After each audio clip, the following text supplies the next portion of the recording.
10 minute স্কুলের যে বিনিয়োগটা, এটা আমাদের স্টার্টআপ লিমিটেড কোম্পানি আইসিটি বিভাগের উদ্যোগে মাননীয় আইসিটি উপদেষ্টা মহোদয়ের পরামর্শে যেটা আমরা স্থাপন করেছিলাম যে বাংলাদেশের স্টার্টআপ কমিউনিটিকে সহযোগিতা করার জন্য, সেখানে 10 মিনিট স্কুলের জন্য 5 কোটি টাকার যে বিনিয়োগ প্রস্তাব ছিল সেটা আজকে সকালে আমরা বাতিল করেছি, সেটাই আমরা জানিয়েছি।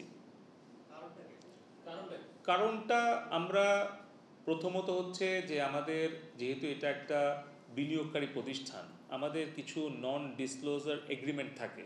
আমাদের কাছে শত শত আবেদন করে বিনিয়োগের জন্য, সেখান থেকে আমরা 36টা কোম্পানিকে বিনিয়োগ করেছি 120 কোটি টাকার মতো, আর আরও প্রায় 50টা মতো কোম্পানি বিনিয়োগের প্রক্রিয়াধীন আছে। কিন্তু আমাদের আসলে চুক্তি থাকে যে আমরা সেখানে বিনিয়োগ করি কিংবা না করি, আমরা তাদের ভেতরে যে তথ্যপাত্য বা তাদের সাথে যে নেগোসিয়েশন হয় এটা আমরা কোথাও প্রকাশ করতে পারি না। ধরেন কোনো ব্যাংক যদি এখন বাংলাদেশ ব্যাংকের ফাইন্যান্সিয়াল ইন্টেলিজেন্স ইউনিট ছাড়া কাউকে কিন্তু কোনো অ্যাকাউন্ট হোল্ডারের বা কোনো ব্যবসায়িক প্রতিষ্ঠানের তথ্যটা কিন্তু প্রকাশ করতে পারে না। তো সেই জায়গাতে আসলে আমাদের কিছু বিধিনিষেধ আছে যে কেন আমরা 10 মিনিট স্কুলের এই বিনিয়োগ প্রস্তাবটা বাতিল করলাম। আমরা যদি ওদের কোনো নেগেটিভ বিষয়গুলো আমরা প্রকাশ করি, এটা তারা তো অন্য বিনিয়োগকারীর কাছেও যাবে বা অন্য বিনিয়োগকারীও আছে কিংবা আরও ভবিষ্যতে যেতে পারে।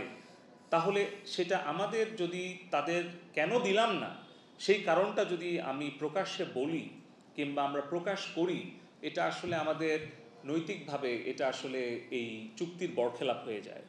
তো সেই কারণে আমি বলবো যে কেন বিনিয়োগ প্রস্তাব বাতিল করলাম এই ব্যাখ্যাটা বা কারণটা আসলে আমরা কোনো বিনিয়োগকারী প্রতিষ্ঠান হিসেবে আমরা করতে পারি না। আশা করি আপনারা এটা বুঝতে পারবেন। আমি বলবো যে এটা যে ব্যক্তি বা যে প্রতিষ্ঠান যেই হোক না কেন, তাদের অবশ্যই বাংলাদেশের প্রতি, বাংলাদেশের স্বাধীনতা, সার্বভৌমত্ব, মুক্তিযুদ্ধের চেতনা, এগুলোকে সমুন্নত রাখা উচিত।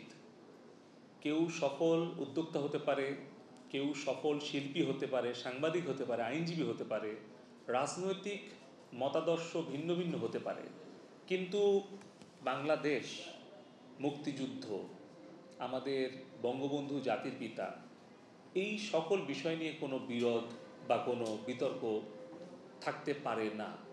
তো সেই ক্ষেত্রে কেউ যদি কোনো মুক্তিযুদ্ধের চেতনার বিরুদ্ধে কোনো মতামত বা অবস্থান নেয়, অবশ্যই আমাদের তো কথায় আছে যে দুর্জন বিদ্বান হইলেও পরিত্যাজ্য।